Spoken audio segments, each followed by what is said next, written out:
So in this video, I'm going to show you how to pay a cash deposit into your Monzo account. Now, referring to the Monzo website, there's two ways you can do this. You can either go to a PayPoint or go to a post office. Now, just in case you don't know what a PayPoint is, if you jump onto the PayPoint website, you're looking for any shop that has this logo outside.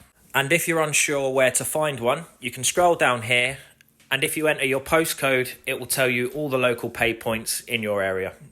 So just for example, if we were to search for a PayPoint in central London, you'll get a map showing you where all the local PayPoints are.